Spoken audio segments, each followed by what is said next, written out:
All right, got it. We are live on YouTube. All right, so welcome to the ops section retrospective discussion. We're going to be doing a retrospective on the 14.4 release, which was released last month on October 22nd.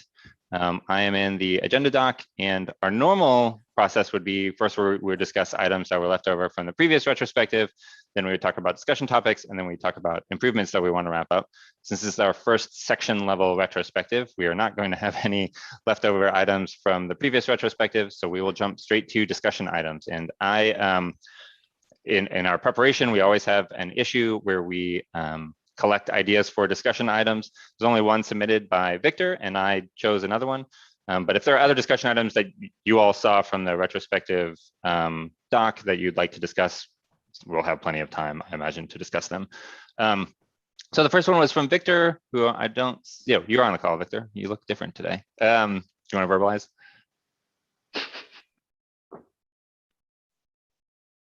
Yes, yeah, I'm just opening the issue, and it's not easy to have everything. Yeah, so basically within the configure team, we discussed the value of retrospectives thanks to all these changes, and I wanted to propose this as a discussion topic here because basically our conclusion was that all of us from previous companies consider retrospectives to be one of the most valuable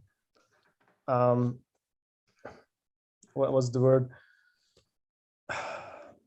Activities events in an agile process, but at GitLab we don't really see the value in them as we do this in a monthly basis, and we started to look into what might be the reason behind that.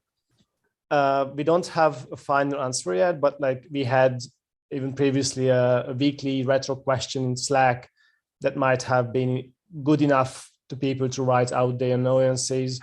And in general, we don't see much discussion around the retro issue in itself. And I don't know if other teams ever experience the same, because I only have a single observation. But this was the topic basically, like how can we improve the value of the retrospectives, basically.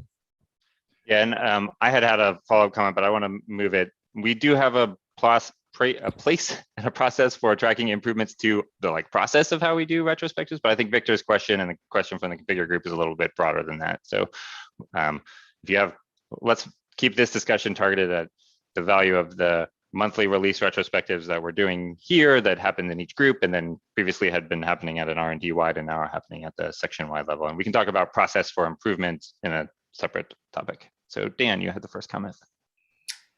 Yeah, thanks for raising it, Victor. I appreciate it. I think one of the big missing pieces for me is action items following up on areas of improvement.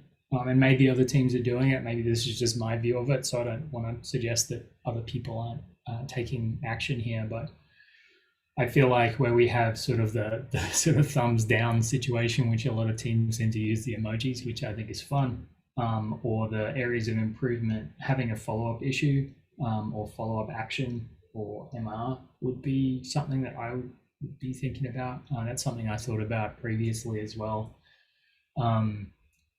I also wonder whether, sorry, I should have added this too.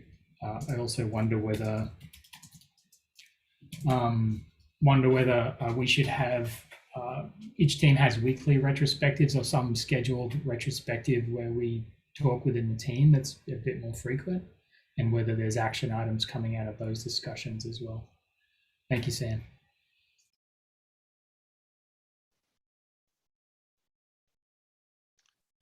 Victor, you started. Do you want to respond, or any other team member thoughts about the value and whether or not we're tracking information from those retrospectives? And I think one thing Dan and Victor both brought up is if we're doing weekly retrospectives, then how does that interact with this monthly one? So how has that been, how have they been interacting to date for your teams? Sorry, Sam, why don't you jump ahead? Yeah, I can speak to mine. So we tried doing actionable comments in pipeline authoring and execution, where at the start of every retro, I'd put a comment in there that said, like, here's what I think we should do based on the last retro. Like, there's these I don't know, there was always 2 or 3 points, and then whether we did them. And the problem there is, I think a lot of the time we came up with the action items, but then didn't always do them. And then it was even more disheartening seeing action items that we actively weren't doing, rather than seeing no actions come from it. Like the last action item on this one was, does anyone actually read and check these action items? And no one commented on it. So I've stopped doing them for now until we can figure out maybe a better plan, right? Actually, as a preparation for this call, I went through all the retro issues that I could reach, because some of them I was not allowed to read. And this was amazing. I mean, that was really cool to see. And at the same time, I saw that this was the last occasion that you sent it. And I was like, that's not fun. They might come back. We'll see. Cheryl, yeah. Yeah, Sam, I'll just bring a counter argument. I actually thought it was great. I mean, maybe we've kind of fallen behind on some of that, but I've actually had one-on-ones where someone brought up, hey, we actually had this action item we needed to action on. We didn't follow up. And so we actually had a good one-on-one discussion from that. But yeah, maybe just worth retrying it, or maybe it's just the milestone. Yeah. So I mean, my comment was, I think you're describing that pattern happening at a group retrospective. Even at the R&D wide run, I was the MC the last quarter, not tracking very many actions, not making, in fact, probably one of the few highlights of actions that we took from that retrospective was the move it to 2 section retrospectives, which we're now doing. So I can definitely identify with that pattern of us. The whole point of retrospectives is that we should be continuously improving, us not completing that improvement part of the loop. Yeah, I thought that was something that I think Chad Woolley brought up in one of the retro, like the department-wide ones. I really like that idea of like, yeah, it is about action. And I think sometimes when like we don't see action, it doesn't feel as meaningful, like it's not really resulting in that change. I tried to type this out, but I couldn't really get it in written form. But when we kind of kicked off this section 1 or started, talking about it, we had some discussion about like, what are the goals, what are the format. We decided to stick with kind of the same format to not change everything at once. But, I think there's probably a lot of value to the group level retros, and that this I would see as maybe something a little different, where like there's things that the group level ones can't solve, which is how do you share that information across groups? I think also, how do you, when necessary, kind of engage with the rest of the company or with leadership to, kind of trigger change there? Because there's a lot of things that groups can just solve themselves. There's some things, take like FCLs as an example, where you can't necessarily just solve that in the group, and being able to bubble that up and find patterns. I think there's some value to that, but like finding the right format to do it, I wouldn't necessarily say we've optimized that yet.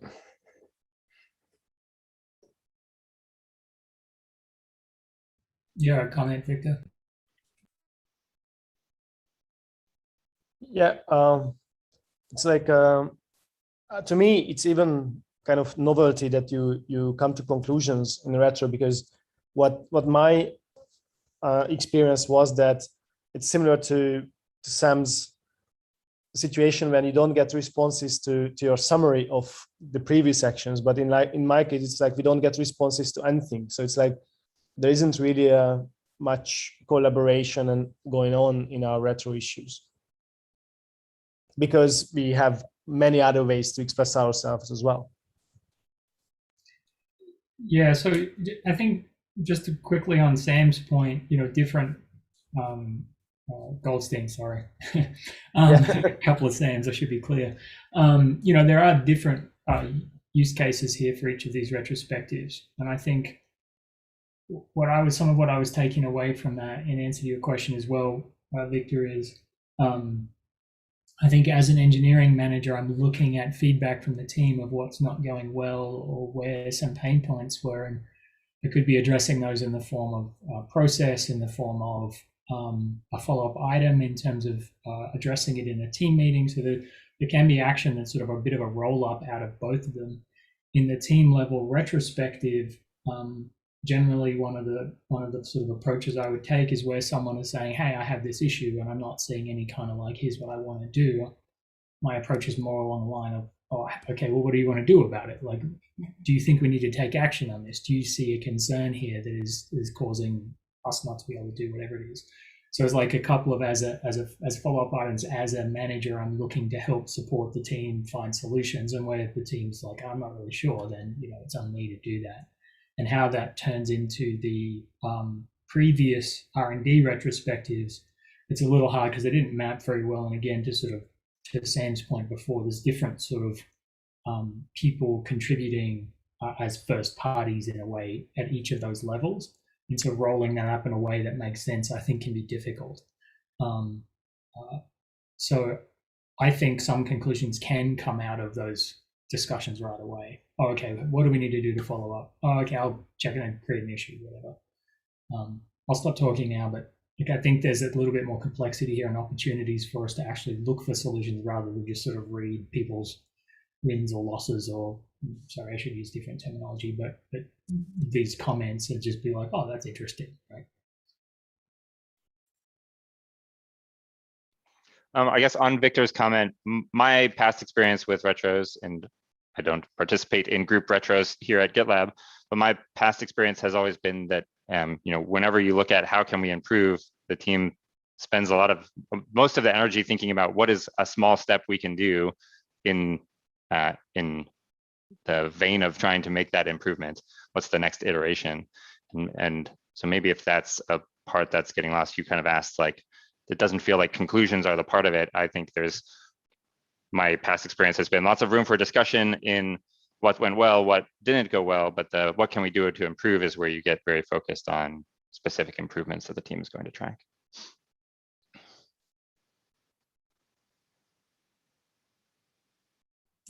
Does anyone have an example of that? I'm trying to think of one but I don't really participate in the group retros. Anyone have an example of like something they learned from a retro where they made a change and it improved something? Well, so I can definitely speak to. We've had retrospective issues. For example, around the agent rollout, we had a retrospective issue where we talked with the infrastructure team, and there was a lot of ideas that were generated about how that could have been smoother.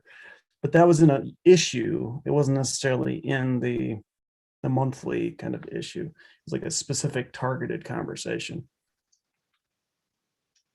I can talk to my experience outside GitLab. When you do the retrospectives that are more for department, that was what we are looking for here.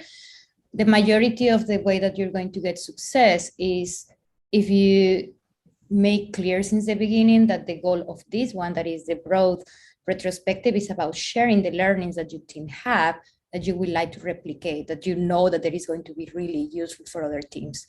So for example, those ones, Nicholas, that you're mentioning is very good to put in there, hey, we learned this. If you want to know more, go to this issue, and this is what we learned, in case you have to work, for example, with the infrastructure team.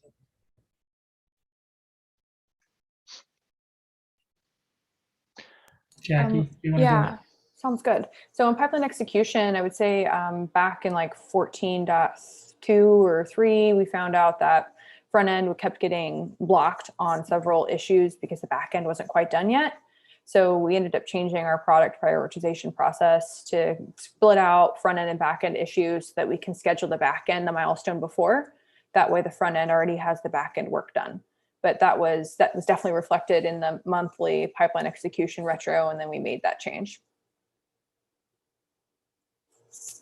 And then another one was around feature flags and enabling by default and having to meet certain thresholds for stability on GitLab.com before making that change in self-managed was something that we ended up codifying out of like 14.3.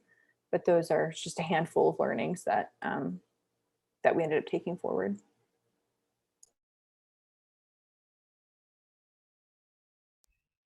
Go ahead, Elliot. Cheers, thanks. I kind of lost where we were.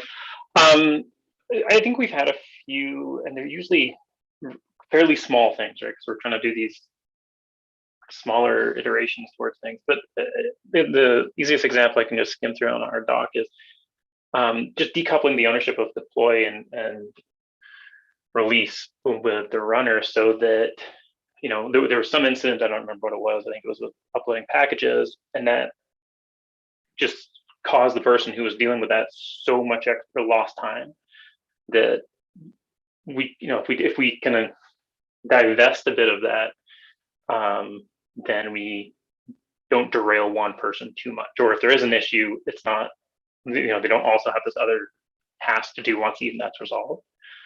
So we did that a couple months ago. Yeah, just an example. Yeah, I think so for them, the examples, Sam, that you're asking about there, I've seen a lot of that sort of stuff come up in not just retros as well, where, you know, you can, as an EM, you can hear team members saying, oh, I'm kind of blocked here, or I'm seeing friction here that isn't good. So I'm in other team meetings and whatnot. I think some of these things come up pretty regularly, not just in the retrospective format. So I think that's something to consider as well. And I think that last point, yeah. And Victor, I think you hit on this in your intro to this topic. I'm wondering if we're hitting retrospective overload, if we're having weekly retrospectives, feature retrospectives, kind of project-based retrospectives.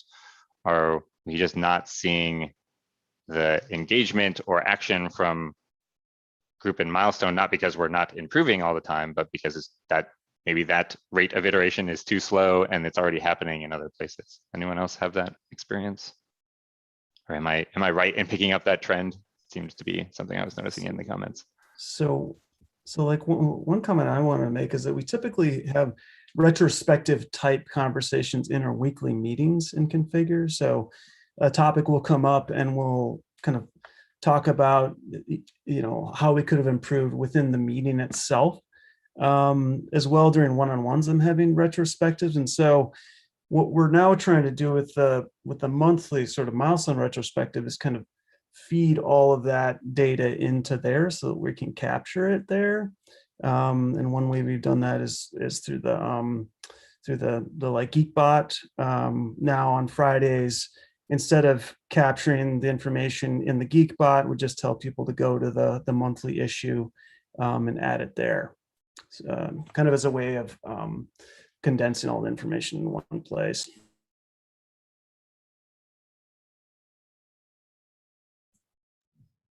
Yeah, and just quickly, we have async retrospective issues as well, or async issue retrospectives where people are working on something and they just say, hey, is retro on something that happened, and then action items come out of that. So it's not necessarily the case that all of our retrospective work ends up in a retrospective. It's just because it's already handled. Nicholas, I had a question for you. You had said that you were utilizing, I think it's interesting, utilizing Geekbot on Fridays to steer them to the issue to kind of put information in. Has your team, first off, how long you've been doing that? And I guess the second part of that question was, has your team been receptive to that? Have there been any challenges with doing that on a Friday? Any takeaways? From a PA standpoint, we're obviously evaluating how we can become more streamlined and get more quality feedback. So was curious on what that's been like for your team. Yeah, so we've only been doing it for about 3 weeks now. And the idea itself came from the engineers. So they were enthusiastic to do it. And so far, it seems like a good move. Great, thank you.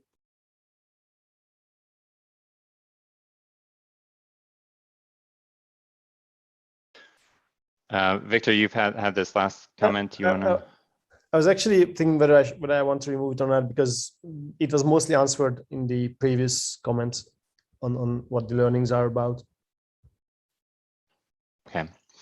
We're getting close on time where it's time to move to what actions do we want to take from this retrospective. So let's make sure we give ourselves ample time for that discussion. We can skip the other 2 points. I'll just give another shout out to, in terms of process, if you think, if you have suggestions for how we can improve this process, like Sam mentioned, we use the same process that we did for the R&D wide one. If you think it's, we shouldn't do a public stream, we should do a public stream, we should do more async, we should do less async.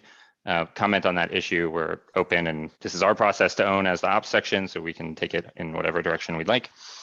In terms of next steps to track for the next release, I think we really should target how we're making sure we have actions, if appropriate, from those group retrospectives, or at least bring them actions for tracking in consideration to this retrospective. I think one action was Nicholas sharing that async process. I'm trying to think of others. What other actions would others suggest that we track for next release related to? I would suggest to emphasize, I think it was Michelle Torres, you said it, that the section retrospectives are really about sharing the learnings from stages and groups, and this is, I think we should emphasize this more, because I wasn't aware of it actually. Okay. It's how I've been doing it before GitLab. I'm not saying that that's the way that we do it here, but it's a proposal on how I've been seeing that works. And if we want to go with that way, definitely something that we need to make clearer on what we expect for managers to put on this document and what we want to do on these calls. And I guess because even here, when people just started to collect some of the conclusions and learnings, it's something that, like, having such a 5 lines shared in Slack is very useful. I know whom to reach out if I have the same issue, but I don't have a solution yet. Great, so I agree, and I think one thing that I heard was maybe there's the expectation that you bring learnings only from that monthly group retrospective, which, if the retrospective process is happening in other places, we should still bring them from, whether it's a weekly retrospective or a feature or project retrospective, we should still bring them to this forum for discussion and make sure that we're all learning. That makes sense to me. What I also heard us talk about, though, was lack of action from individual group retrospectives. So I don't want to dismiss that part, and I think we should track some action about how we can help improve actionability from those group retrospectives, if warranted, but it seemed like that was where I heard a number of comments coming from.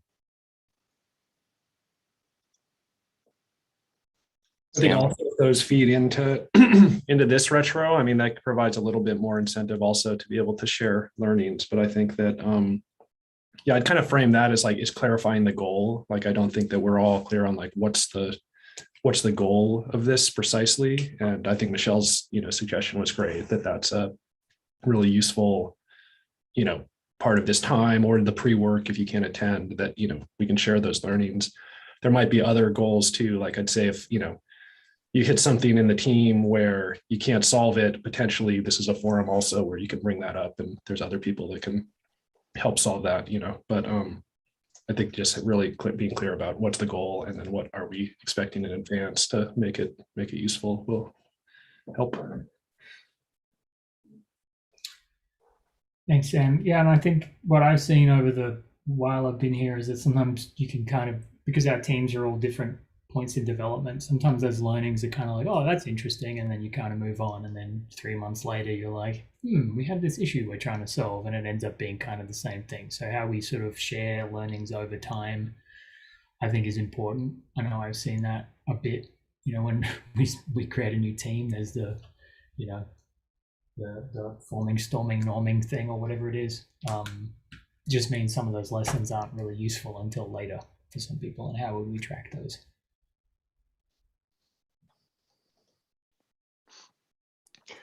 Kenny, so, did you get the adoption that you were expecting in this first one? Like, is this how yes. You'd expect it to be? Okay. That's it. I think there were more participating in this ops section one than there were in R&D wide ones on a regular basis in the past quarter. So for sure, and contribution, like, I appreciate everyone's contribution to this discussion and to the issue. That has been awesome. I would definitely say it's been a first success on our first iteration in that vein.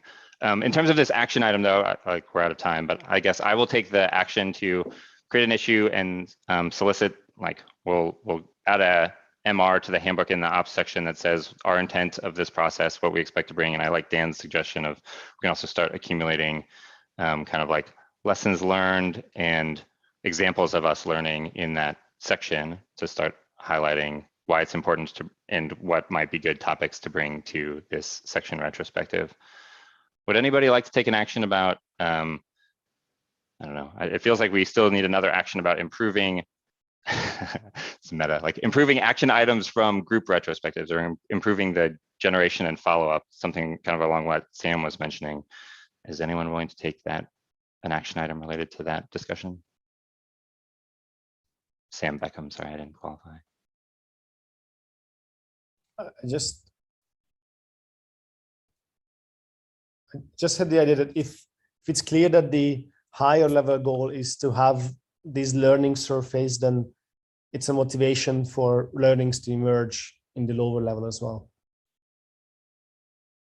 Okay, so we'll start with this one, and then I do want to make sure we continue to come back to, I guess we'll see that in the results from this one. If we start getting what we want from our goals in this discussion, we'll know that we're tracking action items.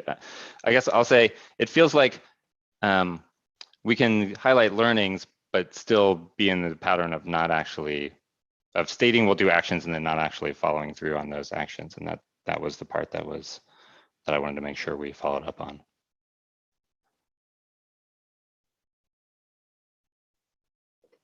All right, we're out of time. I will make sure we follow up on that specific point for next time, and I have the action for improving our goals for this retrospective. And thank you all for participating. This was great. Another shout out, like Sam said, we just copied process here, so open to any suggestions and improvement on process. All right, thanks everybody. Thanks, Kenny. Thanks, everybody.